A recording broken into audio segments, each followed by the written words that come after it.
¿por qué cuando leemos los 4 evangelios algunas cosas parecen contradecir lo que el apóstol Pablo enseña sobre la gracia de Dios? ¿Hay contradicción entre lo que dice Jesús y lo que dice Pablo? Hoy le voy a enseñar a cómo leer los evangelios correctamente, de manera que todo el texto tenga armonía. Si está listo, ya comenzamos.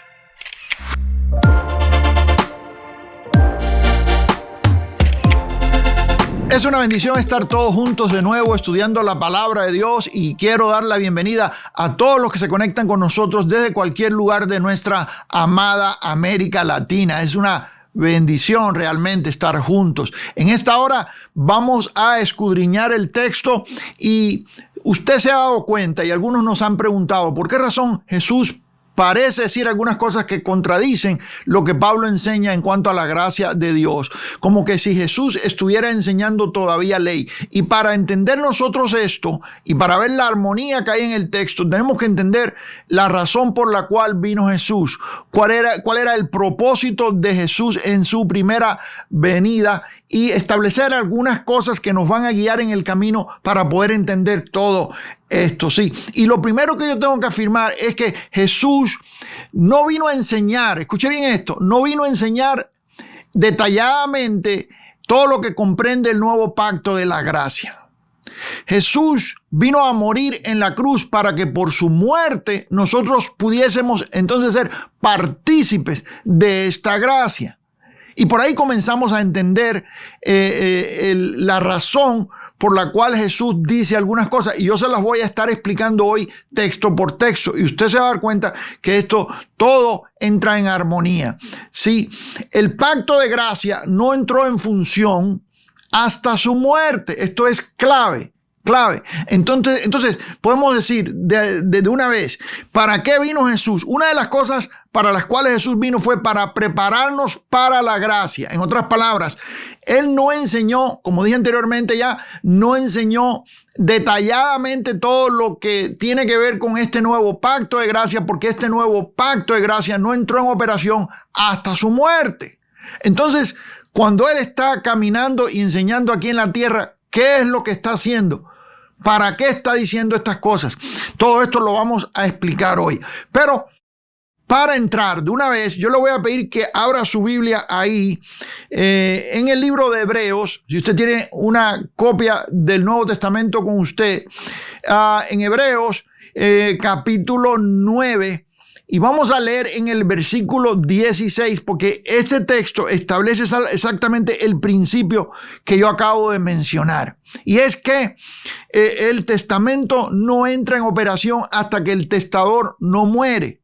Vamos a leer el texto y entonces comenzamos por ahí. Dice el versículo 16, porque donde hay testamento, dicho sea de paso, testamento se puede traducir también pacto, se lo voy a explicar en unos segundos. Porque donde hay testamento es necesario que intervenga muerte del testador. En otras palabras, un testamento no entra en vigor hasta que el que escribió el testamento no muere. Versículo 17 dice, porque, dice el testamento, dice porque, aquí lo está explicando, porque el testamento con la muerte se confirma. Pues no es válido entre tanto que el testador vive. Y le voy a explicar algo para poder entender mejor este texto. Y bueno, a partir de ahí empezamos a tomar velocidad. Sí. Si una persona, vamos a hablar terrenalmente de nuestras experiencias. Si una persona escribe un testamento, es decir, una persona anciana, un abuelo suyo o sus padres escriben un testamento y en ese testamento ellos ahí detallan lo que ellos le van a dejar a usted. Y a mi hijo mayor le voy a dejar el auto y le voy a dejar esta casa o esta hacienda o le voy a dejar estas deudas, le voy a dejar esto y lo otro. Entonces a mi hijo del medio le voy a dejar estas otras cosas, a mi hija le voy a dejar estas otras cosas. Y bueno, ahí en ese testamento, en ese papel escrito, sí, legalizado, está diciendo sus deseos, está exponiendo sus deseos, qué es lo que quiere que suceda, pero estos hijos no pueden tomar posesión de esos bienes hasta que no se muera el papá o el abuelo, el que escribió el testamento. Eso lo entendemos todos, ¿cierto? De la misma manera, porque esto es un principio.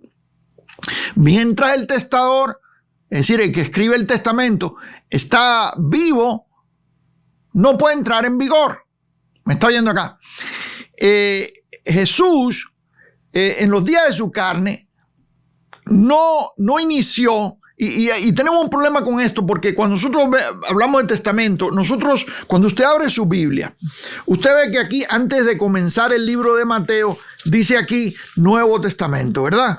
Nuevo Testamento. Todas las Biblias, de la manera en que están impresas, aquí dice Nuevo Testamento, ¿cierto? En otras palabras, que usted la abre y usted dice, bueno, el Nuevo Testamento comienza en Mateo capítulo 1, versículo 1. Pero eso no es correcto, porque ese testamento no puede haber entrado en acción mientras que el testador está vivo, mientras que Jesús está vivo. Entonces, ¿qué sucede con estos 4 evangelios históricos? Déjeme resaltar eso y le voy a explicar por qué digo histórico. ¿Qué sucede? Que cuando estos evangelios, estos 4 evangelios históricos son escritos, todavía el testador no ha muerto, quiere decir que la ley de Moisés todavía está en acción.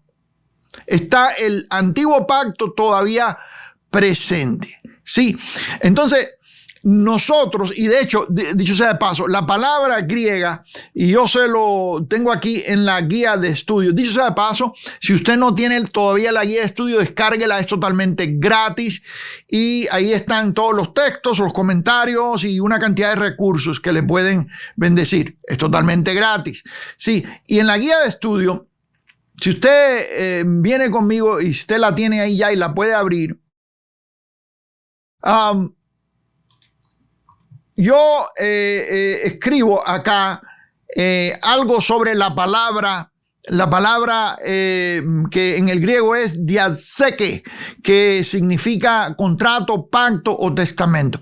Quiere decir que cuando nosotros leímos ahí en Hebreos capítulo 9 la palabra testamento, también se puede traducir como pacto. Si usted se va inclusive a cualquier traducción del griego, usted se va a dar cuenta de una traducción directa del griego. Por ejemplo, si usted busca la concordancia Strong y usted lo lee directamente del griego, ahí en lugar de la palabra testamento usted va a encontrar que la palabra que aparece ahí es la palabra pacto. De esa manera podemos leer nosotros el texto. Vamos a leerlo como se leería si usted lo leyera directamente del griego. ¿Sí? Dice aquí, porque el pacto con la muerte se confirma. Vamos a leerlo completamente, verso 16. Sí, dice, porque donde hay pacto, es necesario que intervenga la muerte de el que escribió el pacto. El dueño del pacto, el dueño del testamento. ¿Me está siguiendo? Verso 17. Porque el testamento, es decir, el pacto, porque el pacto con la muerte se confirma, pues no es válido entre tanto que el testador vive. ¿Qué es lo que estamos queriendo decir aquí, amados? Que mientras Jesús estaba vivo, todavía la gracia no estaba en acción, no había entrado en operación el nuevo pacto de gracia. No, déjenme explicar esto para que no se me vaya a confundir, porque algunos piensan que nunca hubo gracia hasta el día que comenzó el nuevo pacto de gracia. Inclusive algunos que predican gracia se confunden en esto, y eso no es correcto, porque la gracia de Dios en general, sí, ha operado desde el principio. Sí, en el Nuevo Testamento, en el Génesis, usted ve la gracia de Dios en operación. Usted ve la gracia de Dios en operación con los patriarcas. Usted la ve en operación con los héroes de la fe. Sí, pero todos estos estaban, cuando hablamos de pacto, estaban bajo el antiguo pacto. Bueno, Génesis todavía no había entrado, ¿no? Entró cuando Moisés desciende y entrega la ley al pueblo. Pero las tablas de la ley, y a partir de ahí entra en vigor el nuevo, el antiguo pacto. Pero si usted se da cuenta, Abraham, por ejemplo, Abraham no vivió bajo el antiguo pacto. El pacto no había sido entregado todavía. Abraham se justificó por fe. Y eso nosotros lo leemos en Gálatas. Pero lo que quiero decir es que Jesús, en los días de su carne, como dice el texto, no ministró todavía con el pacto presente. ¿Qué era lo que tenía Jesús en sus manos en ese momento? La ley. O sea, lo que hacía Jesús era leer la ley y hablar de la ley. ¿Me está oyendo acá? Y de una manera elevar el propósito de la ley, la cual no te podía salvar, podía mostrarte tu pecado, pero no te podía salvar, anunciando que vendría algo mejor. Y Jesús fue profeta, aparte de ser el Mesías, el Cristo, es profeta que estuvo anunciando, digo es porque todavía está vivo, aunque fue levantado y está sentado a la diestra del Padre, ¿no? Pero en su ministerio terrenal se sentó en el oficio de profeta también. Profetizó sobre Jerusalén, no quedará aquí piedra sobre piedra. Habló de la destrucción del templo y de la ciudad de Jerusalén y muchas otras profecías. Pero nosotros nos damos cuenta acá de que él no estaba todavía. Estaba enseñando lo que vendría en el futuro. En otras palabras, Jesús nos preparó para la gracia, pero Pablo luego vino a explicar esa gracia, la cual vino por medio de Jesús. No sé si me entiende exactamente lo que estoy queriendo decir. Quizás lo debo repetir de otra manera. Sí, Jesús nos preparó para la gracia. Dígalo conmigo. Jesús nos preparó para la gracia. Él ministró bajo la ley, pero nos preparó para la gracia. Todo esto lo vamos a probar con textos, ¿sí? Y el primer texto que yo quiero mostrarle aquí es Gálatas capítulo 4. Y aquí vamos a ver nosotros que Jesús nació. Vamos a Gálatas capítulo 4, si usted lo tiene conmigo ahí. Yo lo estoy leyendo en la Reina Valera 1960. Jesús nació, vivió y ministró bajo la ley. Lo voy a decir otra vez. Lo voy a decir otra vez para que no se me confunda. Jesús nació, tome nota, vivió y ministró bajo la ley. La ley estaba presente. Vamos a ver lo que dice el texto. Aquí en el versículo 4 dice, pero cuando vino el cumplimiento del tiempo, porque esto había sido ya profetizado, había sido avanzado en palabra por los profetas antiguos, que esto vendría. Jesús vino a cumplir. Él es el cumplimiento. Sí. Vino a cumplir. Pero cuando vino el cumplimiento del tiempo, dice, Dios envió a su Hijo, nacido de mujer y nacido bajo la ley. Diga conmigo, nacido bajo la ley. Quiere decir que Jesús nació bajo la ley. La ley estaba presente. Entonces, cuando nosotros leemos aquí en nuestras Biblias, que dice Nuevo Testamento, y usted empieza a leer algo que todavía en realidad está bajo la ley. Entonces, por eso no debemos confundirnos. El Nuevo Testamento no comienza ahí. El Nuevo Testamento verdaderamente comienza con la muerte del testador. Diga conmigo, la muerte del testador. Con la muerte del testador. ¿Sí? Él nació, vivió y ministró bajo la ley. Conforme a la ley de Moisés. Y le voy a pedir, y vamos a entrar profundamente lo más que podamos. Sí, vamos a mantener esto en lenguaje sencillo como siempre, para que todos, aún los nuevos creyentes, lo puedan entender bien, pero algunas de estas cosas son alimentos sólidos y necesitamos tener discernimiento para poderlo entender, para poderlo procesar, ¿sí? Y mi oración en esta hora es que el Señor abra los ojos de nuestro entendimiento para poder ver estas verdades tan tremendas que están en la palabra de Dios, que dicho sea de paso, la religión las ha opacado y te han estado a veces enseñando lo que hizo Jesús bajo la ley. ¿Me está viendo acá? Y eso es lo que sucede cuando estamos en esos rudimentos de la doctrina, que estamos leyendo y queremos imitar a Jesús en todo lo que hizo, pero muchas de las cosas que Jesús hizo las hizo bajo la ley. Sí, vamos aquí al texto, dice y nos vamos a dar cuenta de esto. Dice verso 21. Y estamos aquí en el capítulo 2 de Lucas. Verso 21 dice, cumplidos los 8 días para circuncidar. ¿Por qué razón? Porque la ley de Moisés mandaba de que el niño tenía que ser circuncidado al octavo día. Eso dice aquí, cumplidos los 8 días para circuncidar, Jesús se circuncidó bajo la ley de Moisés. Sí, en el nuevo pacto tú no te circuncidas. Capítulo 5, verso 2 de Gálatas dice Pablo, si os circuncidáis, dice, de nada os aprovecha Cristo. En otras palabras, nuestra circuncisión, de acuerdo a cómo nosotros lo leemos y lo entendemos en el nuevo pacto, es la circuncisión del corazón, no la incisión en carne que tenían que hacer los que nacían bajo la ley. Pero Jesús nació bajo la ley.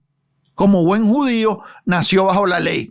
Cumplidos los 8 días para circuncidar, dígalo en voz alta, circuncidar, escríbalo ahí. Al niño le pusieron por nombre Jesús, el cual le había sido puesto por el ángel. Dicho sea de paso, aquí hay una cosa muy tremenda que a veces pasamos por alto y no nos damos cuenta, y es que el nombre de Jesús le fue puesto por un ángel. El ángel dio el nombre que se le tenía que poner al niño. Eso está tremendo, ¿no? Un detallito ahí. Antes que fuese concebido, antes, mientras estaba, es decir, antes, aún en el anuncio, el ángel al anunciar el nacimiento de Jesús ya le estaba poniendo el nombre. Ahora, antes que fuese concebido, verso 22.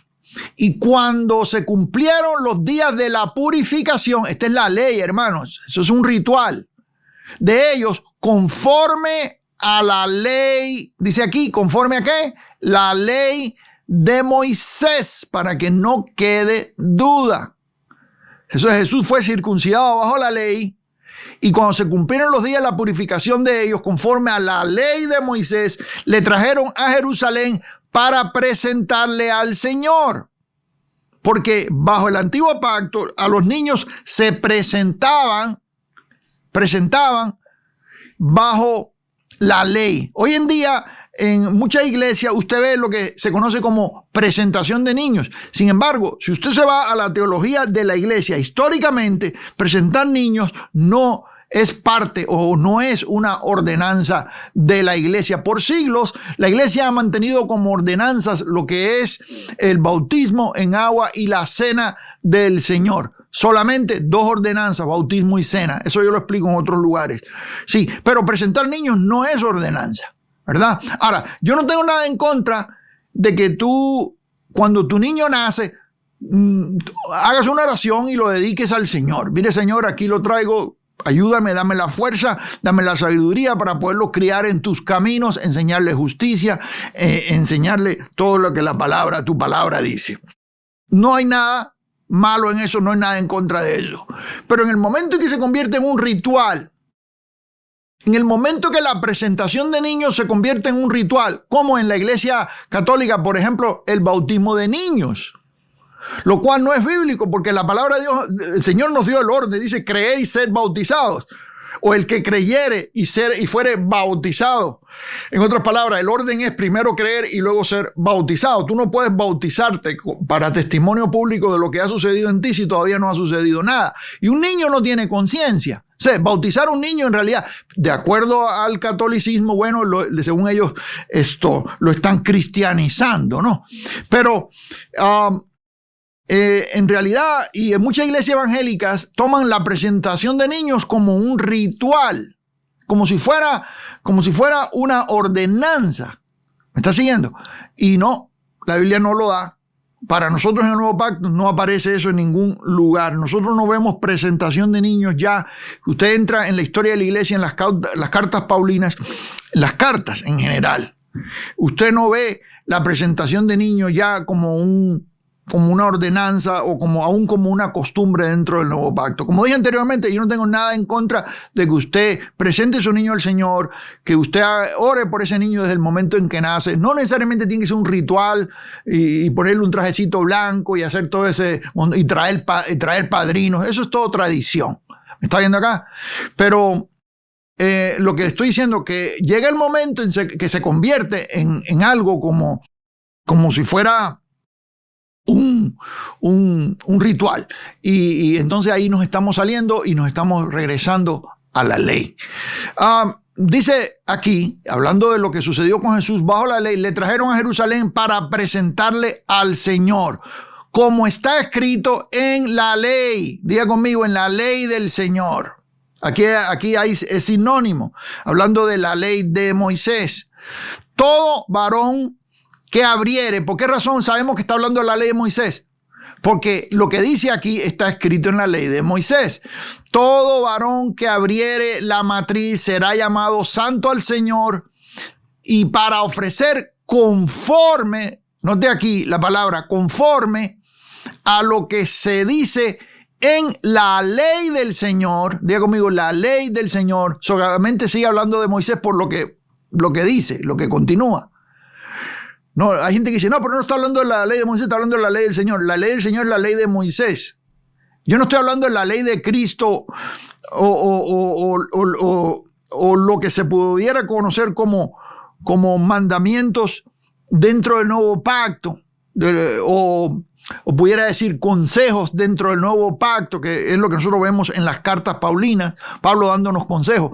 Abstente de esto, el que corre la carrera se abstiene de esto, habla en contra de las borracheras, habla en contra del robo y ciertas cosas. Bueno, pero cuando hablamos de ley, en este caso, se está directamente refiriendo a la ley de Moisés. Anteriormente ya dijo que es la ley de Moisés. Aquí dice ley de Moisés. Claramente, ve el nombre Moisés ahí, es ley de Moisés. Entonces, la ley del Señor, y luego acá abajo, dice, y para ofrecer conforme a lo que dice la ley del Señor, un par de tórtolas y 2 palominos, que es la manera en que los judíos lo practicaban en el ritual. Verso 25. He aquí, y aquí continúa la historia, y tengo que leerlo, amados, porque esto es importante, porque hasta el final del relato nosotros podemos ver todavía más confirmación de que lo que está sucediendo con Jesús cuando nace, todo es bajo la ley. O sea, hay gente que quiere imitar a Jesús y dice, vamos a presentarlo el 8º día. Pero hay una contradicción en esto. Sí, porque, mire, hay sectas que dicen guardar los mandamientos, ¿cierto? Pero no se circuncidan. Eso lo escribí yo y lo enseñé en la serie, lo estoy enseñando en la serie de apologética sobre los adventistas del séptimo día. Y los adventistas del séptimo día, ellos dicen que ellos guardan los mandamientos, dice, porque es perpetuo, porque es pacto perpetuo, dicen ellos, yendo al Éxodo, es pacto perpetuo, dicen, es pacto perpetuo, entonces, como es perpetuo, nunca va a terminar, entonces tenemos que guardar los mandamientos porque es pacto perpetuo, ¿sí? Pero el texto mismo dice, para los hijos de Israel, quiere decir que ellos no son israelitas. Dice que es pacto perpetuo con la casa, un trato que Dios hizo con la casa de Israel. Pero también habla la palabra de Dios de la circuncisión como pacto perpetuo. También hecho con la casa de Israel. En otras palabras, para ellos la circuncisión de carne es parte del pacto. Es una confirmación del pacto. En otras palabras, y es un ritual dentro del pacto. Sin embargo, los adventistas del séptimo día no se circuncidan. Eso es lo que yo siempre digo. Entonces, escogen una cosa y dejan a un lado la otra. Sí, toman un mandamiento, pero dejan a un lado otro mandamiento. ¿Me está siguiendo acá? Y Santiago nos dice que si cumples la ley en todo, pero fallas en un punto, eres culpable de todo. En otras palabras, rompiste todo. ¿Me está siguiendo acá? Sí, bueno, vamos a seguir avanzando, dice. Y aquí, había en Jerusalén un hombre llamado Simeón. Todavía estamos en Lucas capítulo 2, ¿sí? Verso 25. Llamado Simeón, y este hombre justo y piadoso esperaba la consolación de Israel, es profecía, y el Espíritu Santo estaba sobre él. ¿Por qué sobre él? Porque todavía estaba esto bajo el antiguo pacto. Sí, en el antiguo pacto el Espíritu Santo venía sobre las personas cuando los iba a usar, pero no habitaba dentro de las personas. Sí, el Espíritu Santo viene a habitar dentro de nosotros los que somos creyentes, seguidores de Jesús. Cuando creímos, somos sellados con la promesa, somos sellados con el Espíritu Santo. ¿Qué sucede? Que el Espíritu Santo viene a habitar dentro de ti. Los profetas no tuvieron eso. El Espíritu Santo venía sobre ellos en el momento en que iban a profetizar. Profetizaban y el Espíritu Santo se volvía a levantar. Que decir que no hacía habitación dentro de ellos. ¿Me está viendo? Y tú como creyente en el nuevo pacto tienes esta gran bendición y es que eres el templo del Espíritu Santo. El Espíritu de Dios habita dentro de ti. ¿Cuántos dicen gloria a Dios por eso? Yo me gozo con eso. ¿Sí? Entonces dice que el Espíritu Santo estaba sobre Simeón. Sobre Simeón. Aquí dice el nombre. ¿Sí? Simeón. Y dice que estaba sobre él. Dice el verso 26. Y le había sido revelado. Aquí hay revelación. Le había sido revelado por el Espíritu Santo que no vería la muerte antes que viese al ungido del Señor. En otras palabras, el prometido que vendría a salvar a su pueblo. Ahora, y movido, verso 27, por el Espíritu, vino al templo. ¿Dónde estaba sucediendo todo esto? Ya lo vimos anteriormente. En el templo. ¿Cuál templo? El templo judío. El templo estaba en pie. Este es el segundo templo, el templo de Salomón. Este es el templo de Herodes, que es el segundo templo. El templo de Salomón fue el primer templo que fue derribado y destruido. Este es el segundo templo que luego fue destruido en el año 70 después de Cristo. Todos los que llevan tiempo estudiando con nosotros la palabra de Dios aquí cada jueves, ya usted sabe, explicado todo lo que tiene que ver con la destrucción del templo, la profecía ahí en Mateo 24 en detalles. Si es nuevo, yo le invito a que usted vaya a la librería de recursos y ahí va a encontrar videos y va a encontrar las guías de estudio y todo eso, sí. Dice aquí, movido por el Espíritu Santo, vino al templo. El templo. Y cuando, dicho sea de paso, en el nuevo pacto no hay templo. Nosotros somos el templo del Espíritu Santo. Cuando el templo de Jerusalén fue destruido, ahí paró de existir la religión judía de la manera en que se conocía. Pararon los sacrificios. Ya lo he dicho varias veces. Sí, el judaísmo que usted conoce hoy en día es un judaísmo rabínico, así se llama, donde no existen sacrificios. Y la palabra de Dios dice que si no hay derramamiento de sangre, no hay perdón de pecados. Entonces ahí hay un problema grave con esa religión. Pero bueno, yo no estoy hablando de eso hoy. Y cuando los padres dicho sea de paso, habiendo venido Cristo, que es el sacrificio perfecto, y haber derramado su sangre, ya no hay necesidad de más sacrificios. Porque, como dice Hebreos, hecho una vez y para siempre es suficiente. Para siempre. Bueno, tenía que decir eso.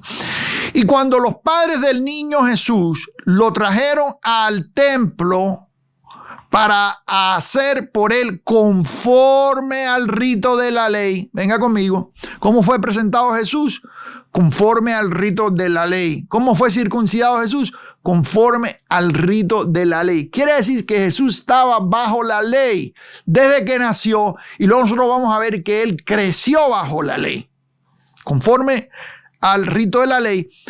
Él le tomó en sus brazos y bendijo a Dios diciendo, ahora Señor, despides a tu siervo en paz conforme a tu palabra, porque han visto mis ojos la salvación. Gloria a Jesús. Y ese es el cumplimiento de la profecía. Si usted viene conmigo un poquito más adelante, para no leer todo, yo le encargo que usted lo lea en su casa después.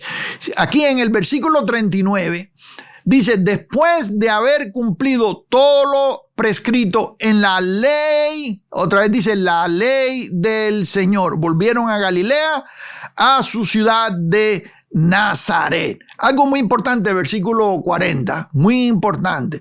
Dice aquí, y el niño crecía y se fortalecía y se llenaba de sabiduría y la gracia de Dios estaba sobre él. Quiere decir que él nació de mujer bajo la ley, fue presentado bajo la ley, sin embargo, la gracia de Dios estaba sobre él.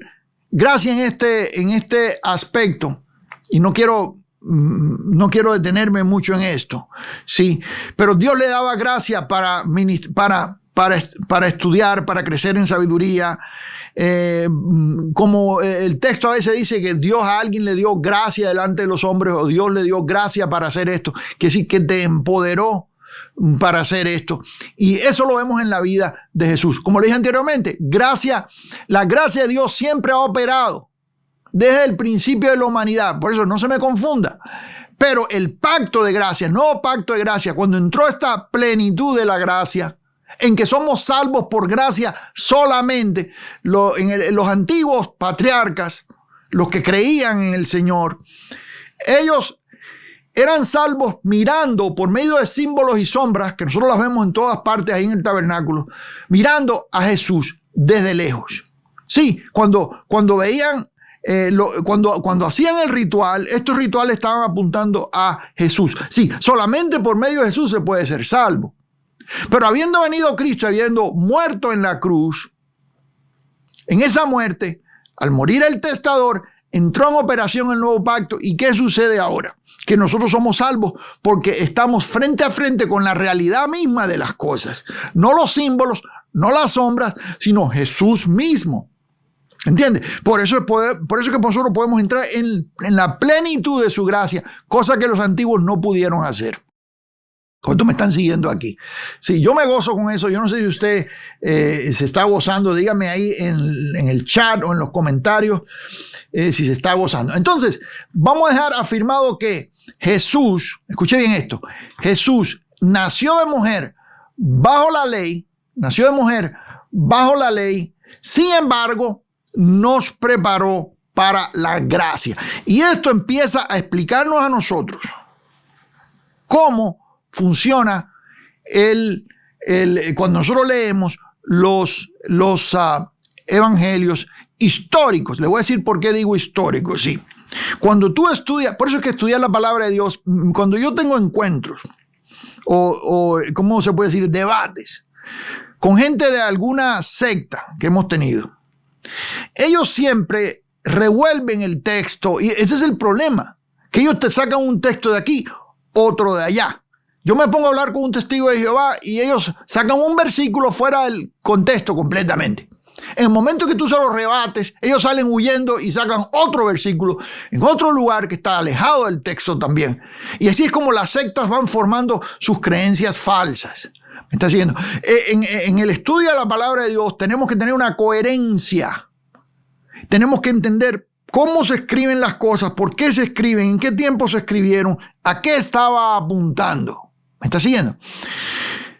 Esa es la manera en que nosotros, amados, acá nosotros tenemos la intención de ayudarles a ustedes, a todos los que son parte de esta comunidad tan linda que el Señor ha ido formando acá, porque se ha formado una comunidad, gloria a Jesús, y todos los jueves nos reunimos para estudiar. Si usted es nuevo, yo le doy la bienvenida.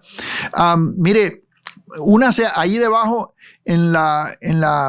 debajo ahí en los, ¿cómo se dice? En la descripción, usted va a encontrar un enlace. Usted puede gratis unirse a la comunidad. Cuando usted se une a la comunidad, yo le voy a regalar este librito. Mire, el estudio bíblico del jueves. Aquí está, mire, el estudio bíblico del jueves. Y acá usted va a encontrar una cantidad de recursos y cosas y todo lo que usted recibe cuando usted se une a esta comunidad. Todo lo que creemos, dicho sea de paso, para que usted tenga la certeza de que estamos enseñando buena doctrina. Dicho sea de paso, si usted entra, usted puede descargar gratis ese libro y también este que se titula Las Bases. Mire, las bases, aquí está, las bases para el estudio bíblico y el servicio a Dios. Cómo estudiar la Biblia para crecer y servir mejor a otros.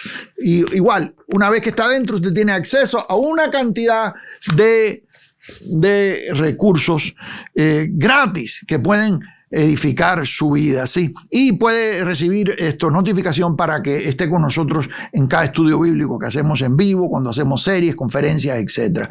¿Sí? ¿Qué estaba diciendo? Hablando del estudio bíblico. Cuando estudiamos, por eso es que nosotros no podemos leer Mateo, Marcos, Lucas y Juan sin entendimiento. cuando alguien viene a Cristo, siempre me preguntan, ¿qué estudio primero? ¿Qué leo primero? ¿Qué le aconseja leer primero? Yo le aconsejo, de hecho yo tengo en el canal aquí, en nuestra plataforma en internet, un folleto, un librito también, que le enseña a usted a cómo estudiar la Biblia y en qué orden hacerlo, en cuanto a la disciplina de estudiar los textos bíblicos. ¿Por qué razón? Yo siempre les invito a primero leer las cosas que tienen que ver con su salvación por gracia. Y primero leemos todo lo que tiene que ver con este nuevo pacto de gracia. Y una vez que están firmes en la gracia, entonces usted puede irse y estudiar los evangelios históricos. Se puede ir al Antiguo Testamento porque lo va a entender todo.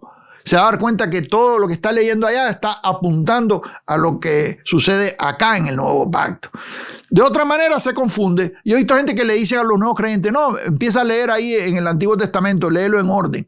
Y lo que pasa es que se meten en Levíticos y se meten en Deuteronomio y se van legalizando, y cuando vienen a ver es un legalismo por todas partes y están confundidos. ¿Me está oyendo acá?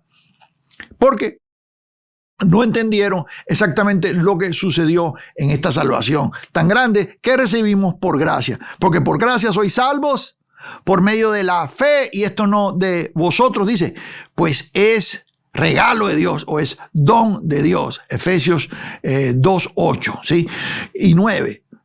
No por obras para que nadie se gloríe, es por gracia. Ahora, entonces Jesús, para ir avanzando y ver exactamente algunas frases que dijo Jesús, que parecería que está afirmando la ley, pero en realidad está apuntando a lo que viene después, y ahorita se las voy a leer. Entonces Jesús nació y ministró bajo la ley, sin embargo nos preparó para la gracia. Y usted va a ver en los escritos de Jesús, en sus frases, en las parábolas, en las experiencias que usted ve que están ahí escritas durante su ministerio terrenal, usted se da cuenta que Él está preparándonos para lo que viene después. Y de hecho, está mencionando la gracia para recalcar de que nosotros no podemos guardarla. La ley. Está hablando de la ley y está recalcando el principio de que nosotros no podemos guardarla, para que entonces entre la gracia.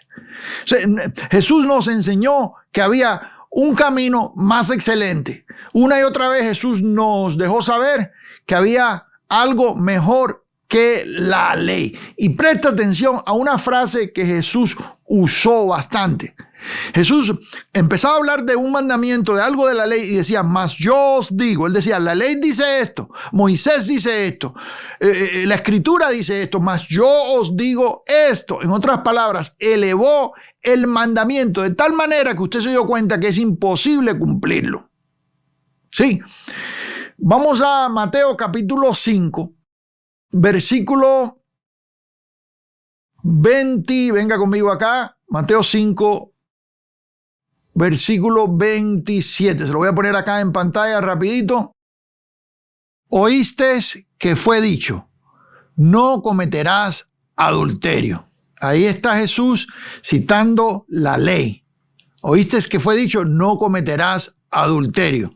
Pero, o más, yo os digo, aquí está, que cualquiera que mira a una mujer para codiciarla, note la palabra codiciar aquí porque lo voy a tocar en unos minutos más en palabras del apóstol Pablo. Dice aquí, pero yo os digo que cualquiera que mira a una mujer para codiciarla, ya adulteró con ella en su corazón.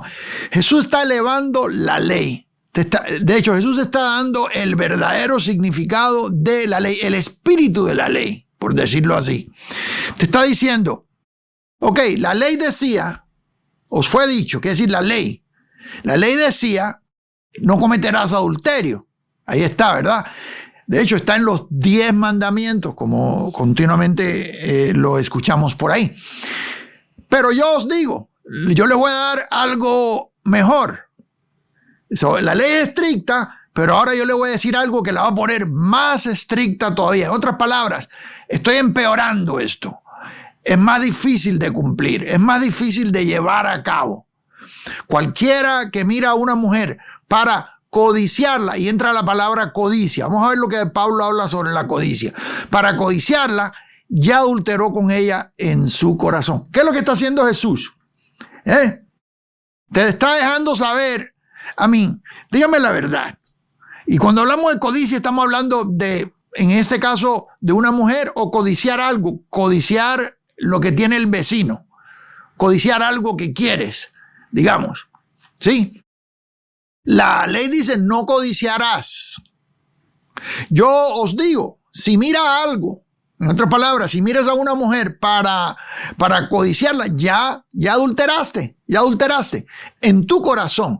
No, esto es importante porque recuerde que en el nuevo pacto, las leyes, sus leyes son escritas en nuestra mente. Mente, corazón, a veces es sinónimo.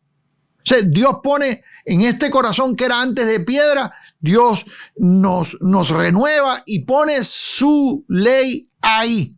O sea, tú sabes lo que es malo hacer, lo que no conviene hacer, lo que es pecado, porque eso está ya dentro de ti. Ahora, vamos aquí mismo en Mateo, vamos a ir a unos versículos arriba, vamos al versículo 20. Versículo 20. Mire, dice, porque yo os digo que si vuestra justicia no fuere mayor que la de los escribas y fariseos, no entraréis en el reino de los cielos. ¿Qué te está diciendo Jesús? Jesús está diciendo, si tú crees que esto era difícil, yo te la voy a poner más difícil todavía. Si vas a guardar la ley, ok, tienes que hacerlo mejor que los fariseos. ¿Qué es lo que está diciendo Jesús? Está agravando el asunto, está elevando la ley. Te está diciendo lo imposible que es cumplirla en su totalidad. Y a mí se me hace curioso que hay religiosos que te dicen, la gracia de Dios me ayuda a cumplir los mandamientos. Dios por gracia me da la fuerza para poder cumplir la ley. Y entonces regresan a la ley. ¿Verdad? Ahí está el problema. Jesús te está diciendo, bueno, si te vas a justificar por la ley, déjame decirte exactamente lo que significa. ¿Sí? Si tú vas a ser fariseo, su justicia tiene que ser mayor que la de los fariseos. Voy a elevar esto un poquito más y vamos a ir ahí mismo en Mateo, vamos a regresar un poco más abajo ahora y vamos a ir al 43. Venga aquí, versículo 43. Dice aquí, oísteis que os fue dicho. ¿A qué se refiere Jesús? A la ley. Ellos saben, ellos conocen la ley. Oíste que os fue dicho, amarás a tu prójimo y aborrecerás a tu enemigo. Eso es lo que dice la ley. Amarás al prójimo y aborrecerás a tu enemigo. Recuerde, la ley enseña ojo por ojo, diente por diente. Pero yo os digo,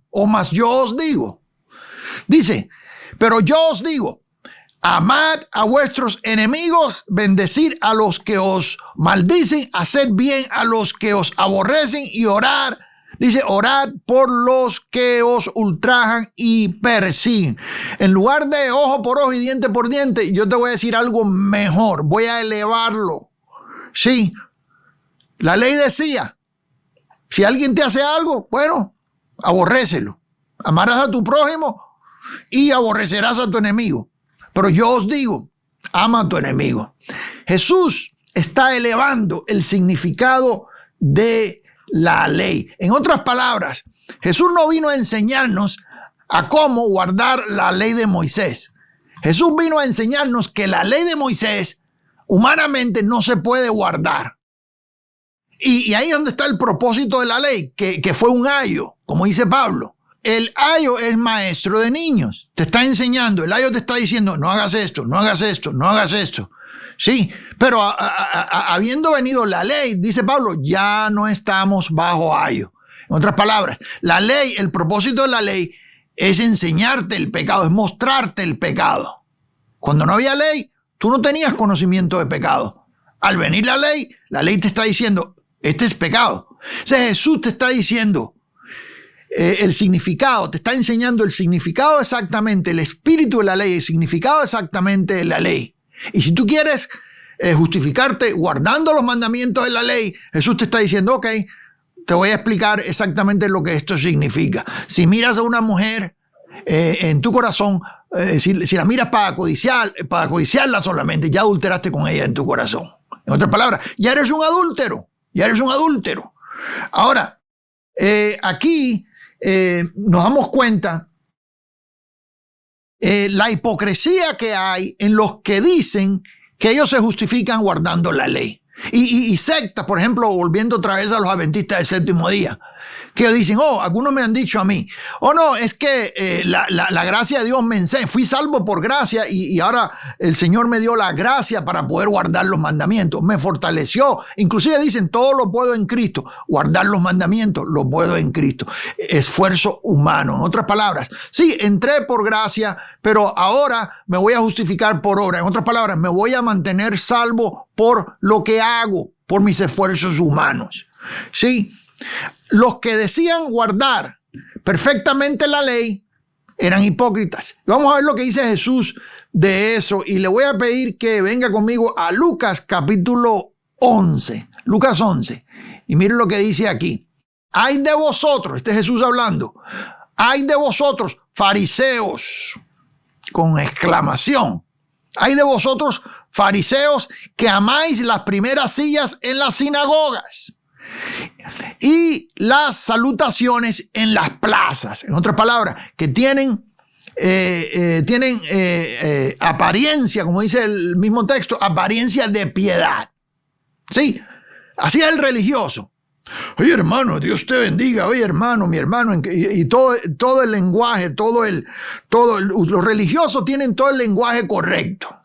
Sí, yo estuve enseñando el otro día sobre la membresía de la iglesia. Hay mucha gente que los hace miembros porque ellos tienen toda la apariencia correcta. A lo mejor no están salvos.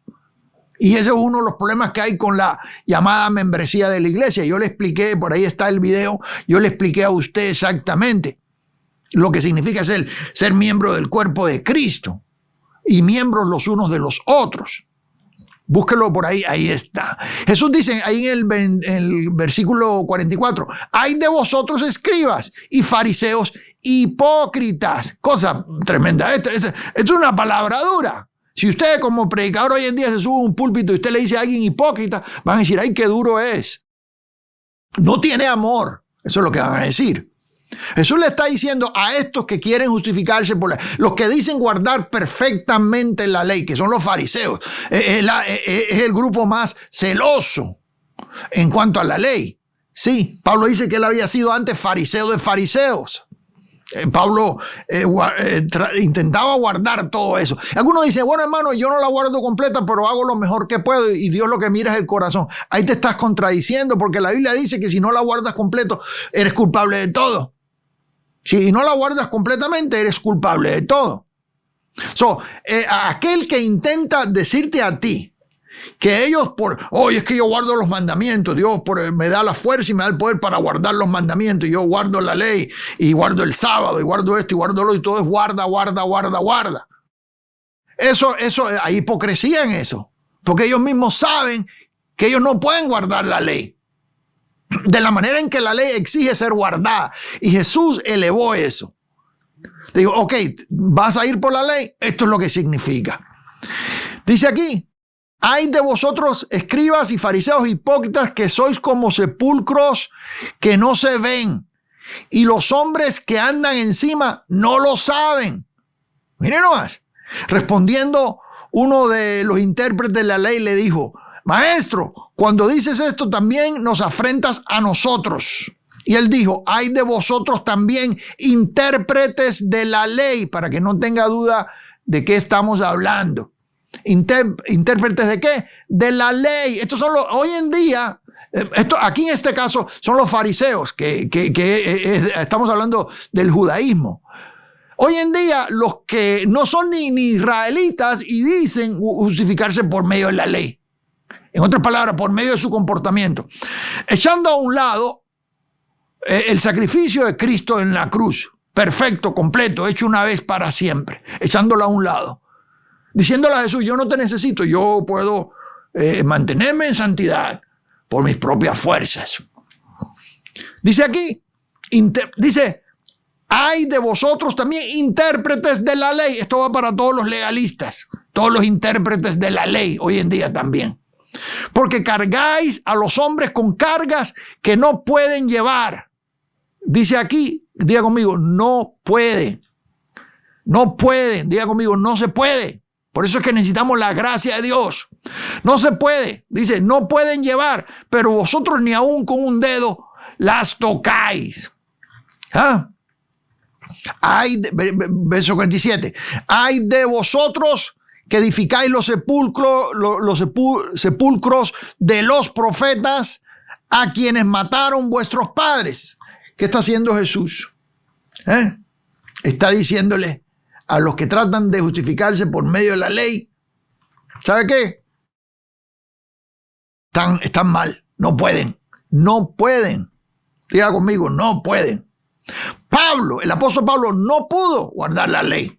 Se lo voy a mostrar. Le voy a mostrar el texto bíblico. Venga conmigo a Romanos capítulo 7. Venga por acá. Romanos capítulo 7.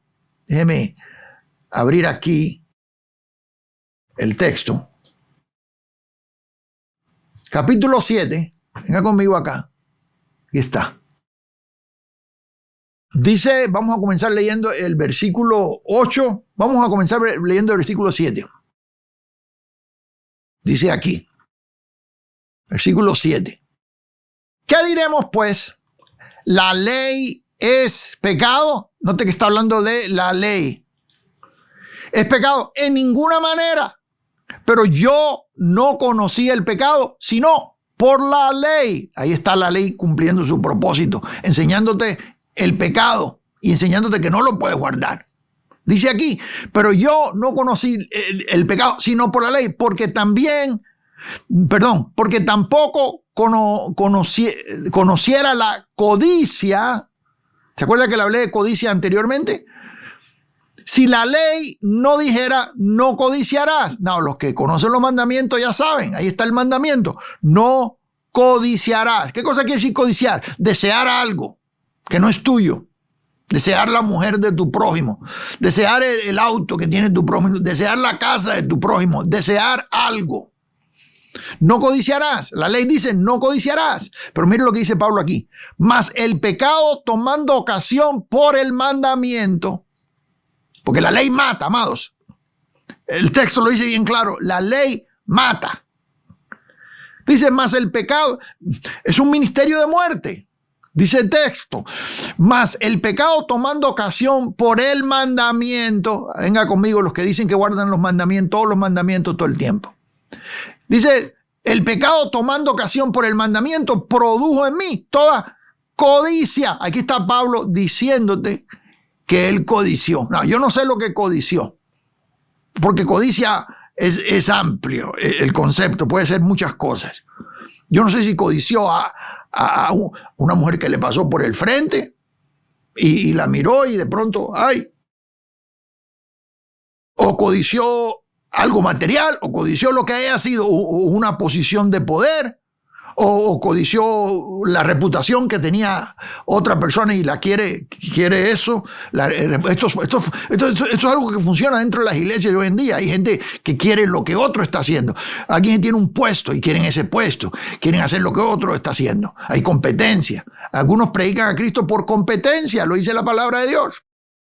Produjo en mí codicia. En otras palabras, Pablo, diga conmigo, Pablo no pudo guardarlo. Ahí Pablo está rompiendo uno de los 10 mandamientos. ¿Sí? Porque si la ley, dice, sin la ley, el pecado está muerto. Son los que se tratan de justificar. Por eso Pablo dice, los que por la ley os justificáis, dice, de la gracia habéis caído. Caíste de la libertad que tenías en Cristo a un sistema de esclavitud. ¿Cuánto dicen gloria a Jesús por lo que estamos haciendo aquí? Yo creo que las escamas de nuestros ojos se caen, ¿sí? Así es como debemos nosotros leer los evangelios históricos. Así es como debemos leerlo, ¿sí? Entendiendo para qué fue escrito. En otras palabras, ¿cuál es el significado? ¿Sí? ¿Por qué digo históricos? Lucas le llama historia. Si usted viene conmigo Y rapidito, aquí, déjeme cerrar esto aquí rapidito. Vamos a Lucas capítulo 1. Y usted va a ver lo que Lucas dice. Para que usted no diga, es que el hermano Pérez inventó eso. No, amado, yo no lo inventé. Yo lo estoy leyendo. Miren lo que dice Lucas. Dice, puesto que ya muchos han tratado de poner en orden la historia, diga conmigo, la historia de las cosas que entre nosotros han sido ciertísimas. ¿Sí? Aquí está la introducción del libro de Lucas, el Evangelio según San Lucas. Tal como nos lo enseñaron los que desde el principio lo vieron con sus ojos y fueron ministros de la palabra, me ha parecido también a mí, después de haber investigado con diligencia todas las cosas desde su origen, escribírtelas por orden, oh excelentísimo Teófilo. Aquí está el principio o la apertura del Evangelio de Lucas. Pero él dice que es historia. Diga conmigo, es historia. Son evangelios históricos. No es el mensaje del evangelio explicado. Ese trabajo Dios se lo dio a los apóstoles para poner el fundamento de la iglesia. A Pablo, dice Pablo ahí en Gálatas, que a Pedro, el que obró, el que actuó en Pedro, sí, llevando este evangelio a los de la circuncisión, es decir, a los judíos, actuó también en mí para la incircuncisión, es decir, para los gentiles. Sí, y Pablo menciona la palabra ahí, apostolado. Quiere decir que este fundamento que fue puesto por apóstoles y profetas, como dice Efesios, ¿me está siguiendo acá? Trae el trabajo de explicar aquellas cosas que Jesús no explicó. Mira, Jesús hablaba en parábolas y claramente dice para que no entendieran. Cuando tú entiendes la gracia de Dios que ya es explicada en el nuevo pacto, tú puedes regresar y leer los evangelios históricos y entender exactamente a qué se está refiriendo Jesús y qué es lo que está haciendo. Por eso es que la razón y es que Jesús nos está ayudando, está señalando, nos está preparando para nosotros poder entender entonces el evangelio. Aunque él nació de mujer, vivió bajo la ley, nos está preparando a nosotros. Y esa es la manera en que nosotros leemos esos 4 evangelios históricos. Viendo que el Señor está apuntando a algo que viene y es preparación. Ahora, en el nuevo pacto, nosotros recibimos el evangelio explicado. Diga conmigo, explicado. El misterio que estuvo oculto desde los siglos y edades ahora ha sido revelado. Ya está revelado. Para los que vienen y te dicen, que tengo una nueva revelación. No hay nueva revelación. Ya la revelación está completamente explicada. Lo que Dios quería que tú supieras, ya te lo explicó. Las cosas que Él no quiere que tú sepas, no te las va a decir. Deuteronomio 29 dice, las cosas secretas pertenecen a Jehová Dios, mas las reveladas a vosotros y a vuestros hijos. Las cosas secretas, no te las da. Reveladas, el evangelio es revelado. Dígalo conmigo, el evangelio es revelado. Y si usted viene conmigo ahí a Gálatas, vamos al capítulo 1 de Gálatas y vamos a entender lo que estoy diciendo acá. Mas os hago saber, hermanos, que el evangelio, dice aquí evangelio, ¿verdad que sí o no? La buena noticia, anunciado por mí, no es según hombre, pues yo ni lo recibí ni lo aprendí de hombre alguno, sino por, ¿qué dice aquí? Revelación de Jesucristo. Jesús personalmente le reveló a Pablo el evangelio para que él se lo explicase a los gentiles. A Pablo paraba en las sinagogas cuando iba a hacer los recorridos y hablaba con los de la circuncisión que estaban allá dentro del mundo gentil, sí, que habían sido esparcidos por todas partes. Y los sábados entraba y les explicaba. Luego iba a los gentiles. Llegó el momento en que dijo, ¿sabe? Me voy a los gentiles. Mi llamado es para los gentiles. Sí, ahí está. Efesios capítulo 3. Venga conmigo. Aquí está Efesios capítulo 3. Dice, a mí que soy menos que el más pequeño de todos los santos. Ahí está Pablo humildemente entregándonos una tremenda verdad. Me fue dada esta gracia. Diga conmigo, gracia. de anunciar entre los, ¿qué dice? Gentiles, el evangelio de las inescrutables riquezas de Cristo y de aclarar a todos cuál sea la dispensación del misterio escondido desde los siglos en Dios, que creó todas las cosas. Ya hemos nosotros explicado en estudios anteriores exactamente lo que es el misterio. Y yo se lo expliqué cuando estudiamos Efesios y cuando estudiamos Colosenses en detalle. Ahí están los estudios completos de Efesios y Colosenses. Sí. Entonces, amados, antes de terminar, déjeme decirle algo para que usted se lo lleve grabado. Sí. ¿Cómo leemos Mateo, Marcos, Lucas y Juan correctamente? ¿Cómo los leemos correctamente? ¿Cómo leemos esos 4 evangelios históricos correctamente? Sí. Mire esto. Entendiendo que durante su ministerio terrenal Jesús nos preparó para recibir su gracia, la cual entró en vigor en su mente. Esa es la manera, en su muerte, perdón. Esa es la manera en que nosotros leemos los 4 evangelios históricos, entendiendo que durante su ministerio terrenal Jesús nos preparó para recibir su gracia, la cual entró en vigor en su muerte. En otras palabras, la gracia, este nuevo pacto de gracia no había entrado porque el testador todavía estaba vivo. Y para que el testamento o pacto, que significa lo mismo, entrara en operación, tenía que morir el testador. La gracia es explicada entonces ahora en este nuevo pacto. Jesús anunció el evangelio que venía, pero no lo explicó, lo anunció. Nos preparó para recibirlo, pero en su muerte, ahí es que nos dio el evangelio. En su muerte, ahí nos dio este nuevo pacto de gracia, esta nueva economía de Dios, donde somos justificados nosotros por medio de la fe, de tal manera que estamos bien delante de Dios, porque Él, fíjese, algo bien tremendo, ¿no? Que dice el texto que Él nos hizo aceptos en el amado. Ahora estamos tranquilos en Él, podemos reposar de nuestras obras, como Él reposó de sus obras, capítulo 4 de Hebreos. Igualmente, nosotros podemos reposar, estar tranquilos, entrar en el reposo, en el sábado eterno, amados.